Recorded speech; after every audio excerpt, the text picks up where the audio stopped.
আসসালামু আলাইকুম। চলুন আপনাদেরকে আজকে অনুপাতের বস বানিয়েই ছাড়বো।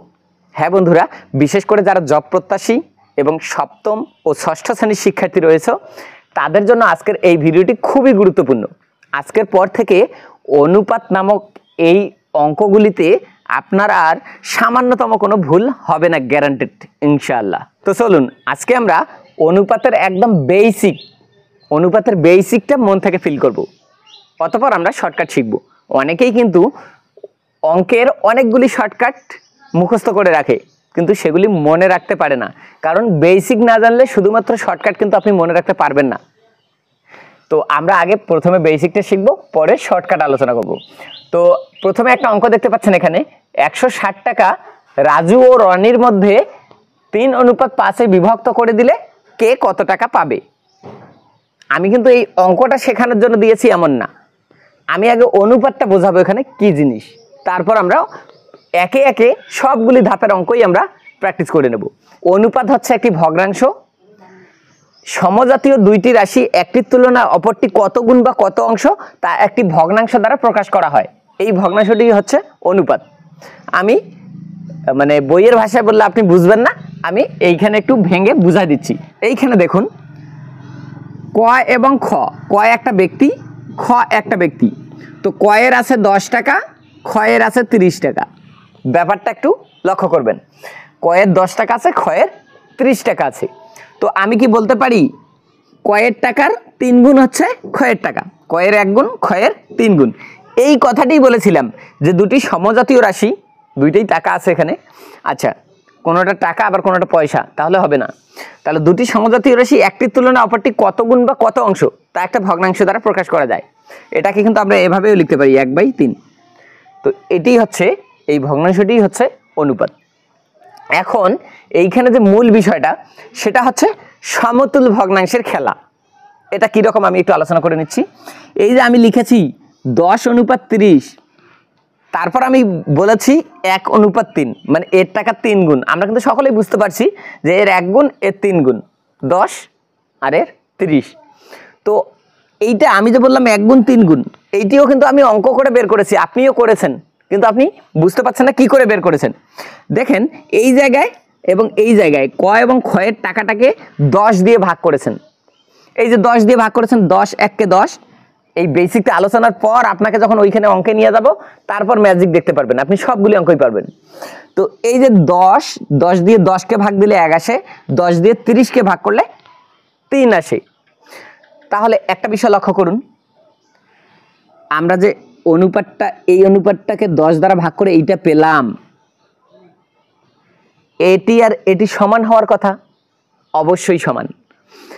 এই অনুপাতটা এবং এই অনুপাতটা সমান অনুপাত, তাহলে কিন্তু এইটাকে বলে, এজন্য বলে সমান না বলে বলে সমতুল অনুপাত, মানে সমান তুল্য, তাহলে সমান মূল্যের। তাহলে আবার আপনি যদি গুণ করে ফেলেন একই সংখ্যা দ্বারা, এই আপনি দেখতে পাচ্ছেন 10 দ্বারা এইটাকে ভাগ করেছি, এইটাকেও 10 দ্বারা ভাগ করেছি, করার পরে আমি পেয়েছি 1:3। কিন্তু আপনি যদি গুণ করেন, তাহলে গুণ করলে মনে করেন 2 দ্বারা গুণ করলেন, 10 দুগুণে 20, আবার এইখানে হবে 30 দুগুণে 60। এরা প্রত্যেকেই সমান অনুপাত, এইটা যা, এইটাও তা, এইটাও তা। তো সমতুল অনুপাত কাকে বলে এই জিনিসটা একটু আলোচনা করে নেই। কোনো অনুপাতের পূর্ব ও উত্তর রাশিকে, এটাও পরিচিত হয়ে নেই, অনুপাতের সামনে যে রাশিটা আছে সেটাকে বলে পূর্ব রাশি, আর পরে যে রাশিটা থাকে সেটা হচ্ছে উত্তর রাশি। আচ্ছা, পূর্ব ও উত্তর রাশিকে শূন্য ব্যতীত, মানে শূন্য দিয়ে যদি আপনি গুণ বা ভাগ করেন তাহলে তো দুটোই শূন্য হয়ে যাবে, এজন্য শূন্য দ্বারা করা যাবে না। তাহলে কোনো অনুপাতের পূর্ব ও উত্তর রাশিকে শূন্য ব্যতীত অন্য কোনো সংখ্যা দ্বারা গুণ বা ভাগ করলে যে অনুপাত পাওয়া যায় তাকে সমতুল অনুপাত বলে। কার? ওই অনুপাতটার। তাহলে আমরা সমতুল অনুপাত কাকে বলে এটা শিখে গেছি। তো এইখানে বিষয়টা ছিল কি, এরকম ছিল। এবার একটু অঙ্কটা একটু মানে আমি অ্যান্সার দিয়ে বোঝাচ্ছি আপাতত, পরবর্তীতে অঙ্কগুলিতে অ্যান্সার দেব না। 160 টাকা রাজু ও রনির মধ্যে 3:5 বিভক্ত করে দিলে, 160 টাকা রাজু আর রনির মধ্যে 3:5 বিভক্ত করে দিতে হবে, মানে এর 3 গুণ আর ওর 5 গুণ, এরকম একটা কিছু হবে। তো এইখানে দেখুন একটা বিষয়, আমি আপাতত এই ধাঁধাটার উত্তর বলে দিচ্ছি। 160 টাকা রাজু আর রনির মধ্যে যদি এভাবে দেই যে রাজু হচ্ছে 60 টাকা আর রনি হচ্ছে 100 টাকা। এই যে রাজু রনি, তাহলে রাজু হচ্ছে 60 টাকা, রনি হচ্ছে 100 টাকা। আসলে এই অঙ্কটার উত্তর কিন্তু এটাই, যে 60 এবং 100। তো এইটাকে ওরা বলল 160 টাকা, ঠিকই তো আছে। এই 100 টাকা এবং 60 টাকা, মোট 160 টাকা, কথা ঠিক আছে। 160 টাকা রাজু ও রনির মধ্যে 3:5 বিভক্ত করা হয়েছে। তাহলে 3:5 বিভক্ত করা হয়েছে, তাহলে কে কত টাকা পাবে? তাহলে এই অনুপাতটাকে ওরা লিখলো এইটা। ব্যাপারটা বুঝেন, মানে আপনাকে 60:100 ডাইরেক্ট দিবে না, দিলে তো আপনি বুঝে ফেলবেন যে 100 এবং 60, 160, তাহলে তো হয়ে গেছে। তাহলে আপনাকে ডাইরেক্ট ওই অরিজিনাল সংখ্যাটা দেবে না, না দিয়ে এইটার সমতুল একটা অনুপাত দিয়ে রাখবে, হয় ভাগ করে নয়তো গুণ করে। তো হয় ভাগ করে নয়তো গুণ করে, এটা কেমন কথা? এবারে আমরা একটু এই ব্যাপারটা দেখে নেই। এই যে এটাকে 20 দ্বারা ভাগ করছে, দেখুন এই যে 20 দ্বারা যদি 60কে ভাগ করি তাহলে আসবে 3, আর 20 দ্বারা যদি 100কে ভাগ করি তাহলে আসবে 5। এখন 20 দ্বারা ভাগ করে এই অনুপাতটা দিয়ে রাখছে, দিয়ে বলছে অরিজিনাল অনুপাতটা কত। তাহলে একই সংখ্যা 20 দ্বারা এই 3 এবং 5 দুইটাকেই গুণ দিলে আমাদের অরিজিনাল টাকাটা চলে আসবে। তো এখন এই জিনিসটা আমরা নির্ণয় করব কি করে, কার টাকা কত সেটা কিভাবে বের করব। দেখুন এখানে আমরা দুই পদ্ধতিতে নির্ণয় করতে পারি, তবে আমি ফার্স্ট যে পদ্ধতিটা শেখাবো সেটা করার ট্রাই করবেন, এটা খুবই সহজ। তো একই সংখ্যা দ্বারা আমরা এতটুকু বুঝলাম এতক্ষণ ধরে, যে একই সংখ্যা দ্বারা দুইটাকে গুণ করলে অরিজিনাল একটা সংখ্যা পাওয়া যাবে, কিন্তু কত দ্বারা গুণ করবো আমরা জানি না, কিন্তু একই সংখ্যা দ্বারা গুণ করতে হবে। যেমন আমি দেখিয়েছি যে 20 দ্বারা এই দুইটাকে যদি গুণ করি তাহলে এমন একটা সমতুল্য অনুপাত পাই যেটা হচ্ছে অ্যান্সার। 20 দ্বারা এটাকে গুণ করলে 3 × 60, এবং 20 দ্বারা এইটাকে যদি গুণ করি 5 × 100, অরিজিনাল অ্যান্সারটা চলে আসে, এর 60 টাকা, এর 100 টাকা। তো এই যে এমন একটা সংখ্যা, এখানে এই দুইটাকে গুণ করতে হবে এমন একটা সংখ্যা দ্বারা, যে সংখ্যাটা দ্বারা গুণ করলে অরিজিনাল সংখ্যাটা আমরা পেয়ে যাব, মানে উত্তরটা পেয়ে যাব। তাহলে সেই সংখ্যাটা আমরা জানি না, তাহলে ধরি এই জিনিসটাকে আমরা ধরে নেব। ধরি এই প্রথমটা তো ছিল রাজু হচ্ছে 3 আর রনি হচ্ছে 5 ছিল, তাই না? তাহলে রাজুর টাকা বা টাকার পরিমাণ 3 ক।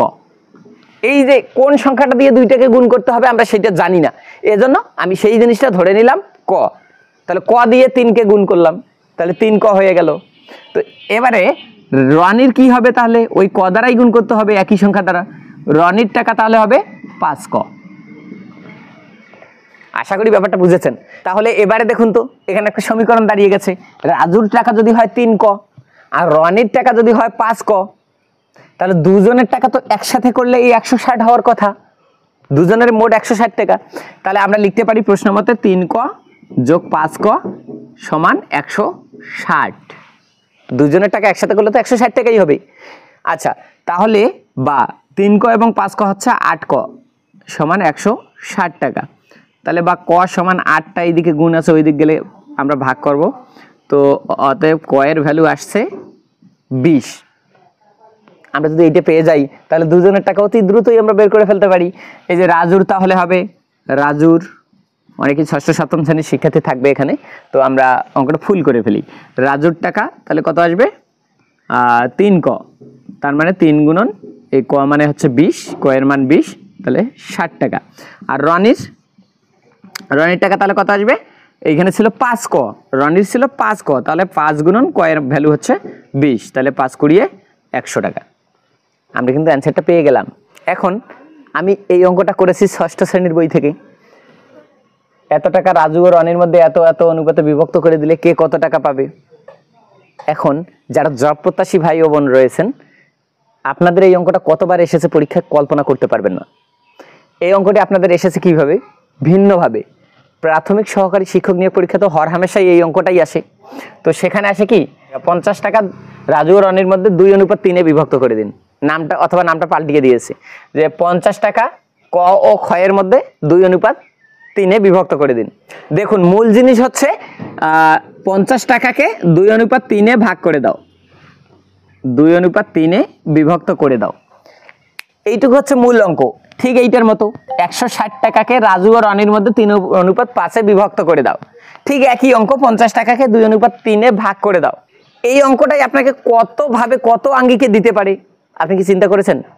আপনাকে বলতে পারে এ অনুপাত বি সমান 2:3, 50 টাকা এ এবং বি এর মধ্যে ভাগ করে দাও। তো সিস্টেম আপনারা বুঝতে পারছেন যে একই রকমই। তাহলে চলুন এবারে আমরা দ্বিতীয় টাইপের অঙ্ক দেখে নেই। এইখানে এই টাকার পরিমাণটা যদি না দেয়, তারা দেখুন এই টাকার পরিমাণ দেয়নি, না দিয়ে অঙ্কটাকে সাজিয়েছে এভাবে, এত টাকা রাজু ও রনির মধ্যে এত অনুপাতে বিভক্ত করে দিলে। এখন আপনাকে বলেছে কিছু টাকা, এইখানে অঙ্কটাকে বানিয়ে দিচ্ছি কিছু টাকা। তাহলে আপনি দেখুন তো এইবারে কি আপনাকে মোট টাকাটা দিয়েছে এখানে 160 টাকা? দেয়নি। তো আপনি শুধুমাত্র এইটা দ্বারা কি করে ওই টাকার পরিমাণটা বের করতে পারেন? এরকম সময় ওই যে প্রসেসে আমি বেসিকটা শিখিয়েছি সেই প্রসেসেই আপনি এটির মানও নির্ণয় করে ফেলতে পারেন। কি করে? এইখানে কি ক্লু দেয়া আছে দেখুন, কিছু টাকা রাজু ও রনির মধ্যে 3:5 বিভক্ত করে দেয় রাজু পেয়েছে 60 টাকা। এই দেখুন রাজু পেয়েছে কয় টাকা? 60 টাকা। তার মানেটা কি দাঁড়াচ্ছে? ওই একই প্রসেসটা একটু দেখুন। ধরি রাজুর টাকা আগের মতো করেই 3 ক, দেখুন রনির কয় ক? 5 ক। আচ্ছা 5 ক। তো এইবারে একটা সমীকরণ দাঁড়িয়েছে এভাবে, আগে যেমন সমীকরণ দাঁড়িয়েছিল দুইটারই যোগফল মোট টাকাটা দেয়া ছিল, কিন্তু এবারে সমীকরণটার আকৃতি একটু পাল্টে গেছে। দেখুন বলেছে এই যে রাজুর 60 টাকা, রাজুর কত টাকা? 60 টাকা। আর আমরা বলেছি রাজুর কত টাকা? 3 ক টাকা। তাহলে প্রশ্ন মতে রাজুর টাকাটা, দেখুন একটা বিষয়, প্রশ্ন মতে রাজুর 3 ক টাকাটা কার সমান হওয়ার কথা? ওই যে রাজুর 60 টাকার সমান হওয়ার কথা। এইটা হচ্ছে রাজুর টাকা, আবার এই সাইডটা হচ্ছে রাজুর টাকা, তাহলে দুটোই সমান। তো এবারে দেখুন ক সমান 3 গুণ আছে, আমরা এদিক এনে ভাগ করব, তাহলে আসছে 20 টাকা। তো এবারে দেখুন যদি কয়ের মান আপনি 20 পেয়ে যান, তাহলে আপনি রনির টাকা বের করতে আপনার জাস্ট মুহূর্তের মধ্যে 1 সেকেন্ডের মধ্যে কিন্তু করে ফেলতে পারেন। তাহলে তখন আপনি লিখবেন রনির 5 ক মানে হচ্ছে 5 গুণন 20, তাহলে 5 কুড়িয়ে 100 টাকা। এখন আপনি যদি এই বেসিকটা জেনে থাকেন, তাহলে আপনি শর্টকাট কেন খুঁজতে যাবেন? আপনি তো পরীক্ষার হলেই জাস্ট 10-12 সেকেন্ডের মধ্যেই অ্যান্সার বের করে ফেলতে পারেন। কিভাবে দেখুন, কিছু টাকা রাজু ও রনির মধ্যে 3:5 বিভক্ত করে দেয় রাজুর 60 টাকা। ও আচ্ছা, রাজুর 60 টাকা। তাহলে রাজুর এখানে আছে কত? 3, তাহলে 3 ক সমান 60, তাহলে ক সমান 3টা ওই দিক দিয়ে ভাগ হয়ে 20 বের হবে, তাহলে রনির হবে 5 কুড়িয়ে 100। এখন এই অঙ্কটি আমি করিয়েছি 6ষ্ঠ শ্রেণীর বই থেকে, আর এই অঙ্কটি আপনি দেখবেন 100 বারের উপরেও বিভিন্ন জব নিয়োগ পরীক্ষায় এসেছে। তাহলে বিভিন্ন রূপে এটার রূপটা পাল্টে যাবে। এরকম থাকতে পারে সাকিব ও সিয়ামের টাকার অনুপাত 5:6। সবসময় যে 3:5 থাকবে এমন কিন্তু কথা নয়। তাহলে আপনাকে বললো সাকিব ও সিয়ামের টাকার অনুপাত 3:5 না বলে 3:7 বললো, বা আপনাকে বললো যে রাজু রনি বাদ দিয়ে মিনা রাজু বললো, বা অন্য যে কোনো কিছু ক খ বললো, এ বি বললো, হ্যাঁ অনুপাতটা পাল্টিয়ে দিল। এখানে যা কিছুই দিক না কেন সিস্টেম কিন্তু একই রকম। আমরা টাইপ 1 এবং টাইপ 2 ভালো মতো শিখে নিয়েছি, এবারে টাইপ 3-তে চলে যাই। জব প্রত্যাশী ভাই বোনদের জন্য কিন্তু এবারের এই টাইপ 3 খুবই গুরুত্বপূর্ণ। দেখুন ক অনুপাত খ সমান 2:3, খ অনুপাত গ সমান 5:6 হলে ক অনুপাত খ অনুপাত গ এর মান কত? অনেক সময় বলে ধারাবাহিক অনুপাত কত এদের। তাহলে অনেক সময় ক অনুপাত খ দেয়া থাকবে না, এ অনুপাত বি সমান 2:3, 2:3 দেয়া থাকে। তো কি করে আপনি এই অঙ্কগুলি সমাধান করতে পারবেন? ধারাবাহিক অনুপাত কি করে নির্ণয় করবেন? আগে বেসিকটা আমরা শিখে নেই, তারপর শর্টকাটে যাব। তো এইখানে দেখুন ক অনুপাত খ সমান 2:3 আছে, তাহলে আপনি শুধুমাত্র লিখুন ক অনুপাত খ সমান 2:3। এবারে এইখানে দেখুন খ অনুপাত গ আছে 5:6। আচ্ছা এইটিও আগে লিখি আপনাকে এই জিনিসটা বোঝানোর জন্য, একটু জটিল। 5:6, তাহলে আমরা অনুপাত দুইটি আগে লিখে নিলাম। তো এইখানে আছে ক অনুপাত খ 2:3 এবং খ অনুপাত গ 5:6। একটা জিনিস লক্ষ্য করুন, এই খ আছে এখানে উত্তর রাশিতে, আর খ আছে এখানে পূর্ব রাশিতে। এইখানে খ হচ্ছে পিছনে, এইখানে খ হচ্ছে সামনে। আপনার কাজ মূলত এই খ এই সংখ্যা দুটোকে একই বানানো, একই বানাতেই হবে। এজন্য আপনি যা ইচ্ছা যে কোনো সংখ্যা মনে আসে যেটা দ্বারা গুণ করলে এই দুটো একই হয়, একই বানাতে হবে। এজন্য যে কোনো সংখ্যা দ্বারা গুণ বা ভাগ করতে পারেন, কিন্তু একই হতে হবে। তাহলে আপনি এখানে লিখতে পারেন, অনেকেই বলতে পারেন যে আমি এইটাকে যদি 10 দ্বারা গুণ করি তাহলে 30 হবে, আর এইটাকে যদি 6 দ্বারা গুণ করি তাহলে 5 6 30 হবে, একই আসবে। তবে আপনি এক্ষেত্রে সহজে করতে পারেন কিভাবে, এই যে এখানে যে সংখ্যাটি আছে সেটি দ্বারা এই অনুপাতটিকে গুণ দেবেন, এবং এইখানে যে সংখ্যাটি আছে সেটি দ্বারা এই অনুপাতটিকে গুণ দেবেন। আমি দিয়ে দেখাচ্ছি। এই যে 5 আছে, 5 দিয়ে এই দুটোকে গুণ করবেন, তাহলে আসবে কত, 5 দুগুণে 10 অনুপাত 3 3 5 15। আচ্ছা, আবার এইখানে 3 আছে, এটা দিয়ে নিচের অনুপাতটিকে গুণ দেবেন, তাহলে 3 5 15 অনুপাত 3 6 18। ব্যাপারটি আবারও বলছি, এইখানে এই সংখ্যাটা দিয়ে প্রথমটি অনুপাতটিকে গুণ দেবেন। অনুপাতের পূর্ব ও উত্তর রাশিকে শূন্য ব্যতীত অন্য কোনো সংখ্যা দ্বারা গুণ বা ভাগ করলে মানের কোনো পরিবর্তন হয় না। এই অনুপাতটা সমতুল্য অনুপাত, সমানই থাকে। তাহলে এই 5 দিয়ে এইটাকে গুণ করলাম। এখন দেখুন কেন করলাম, এইবারে কিন্তু এই খ আর খ সমান হয়ে গেছে, সমান বানানোর জন্য। তাহলে যখন সমান হয়ে গেছে, এখন আপনি জাস্ট লিখুন ক অনুপাত খ অনুপাত গ, পেয়ে গেছেন আপনি। এই 10 অনুপাত 15, ক হচ্ছে 10, খ হচ্ছে 15 অনুপাত, খয়ের জায়গায় 15 তো লিখে ফেলেছি, তাহলে গ এর জায়গায় হবে 18। পেয়ে গেলাম আমরা ক অনুপাত খ অনুপাত গ, কিংবা ধারাবাহিক অনুপাত। তাহলে আমরা একদম বেসিকটা শিখে নিলাম। এভাবে ধারাবাহিক অনুপাত কিংবা এ অনুপাত বি অনুপাত সি কিংবা ক অনুপাত খ অনুপাত গ এর মান নির্ণয়ের কিন্তু একটা চমৎকার শর্টকাট আছে। আমি শর্টকাটটাই সাজেস্ট করব। দেখুন, আপনি জাস্ট লিখবেন ক খ গ। এবারে ক অনুপাত খ কত আছে, 2 অনুপাত 3, তাহলে এই ক অনুপাত খ এর সোজা লিখলেন 2 অনুপাত 3। এবারে খ অনুপাত গ কত দেয়া আছে, 5 অনুপাত 6, তাহলে খ অনুপাত গ এর সোজা আপনি লিখবেন 5 অনুপাত 6। এভাবে লিখার পর আপনি কি করবেন, নিচে একটা দাগ দিয়ে দেবেন। এখন এইখানে ফাঁকা আছে 2 ঘর, দেখুন ফাঁকা আছে এই ঘর এবং এই ঘর, এই সোজা একটা ঘর ফাঁকা, এই সোজা একটা ঘর ফাঁকা। এই ফাঁকা ঘরের পাশে যে সংখ্যাটি আছে সেই সংখ্যাটি বসিয়ে দিন, আবার এই ফাঁকা ঘরের পাশে যে সংখ্যাটি আছে সেই সংখ্যাটি বসিয়ে দিন। এবারে এগুলি সবগুলি গুণ করে নিন। 3 6 18, 3 5 15, 5 দুগুণে 10। দেখুন 10 অনুপাত 15 অনুপাত 18 হয়ে গেল আমাদের ধারাবাহিক অনুপাত।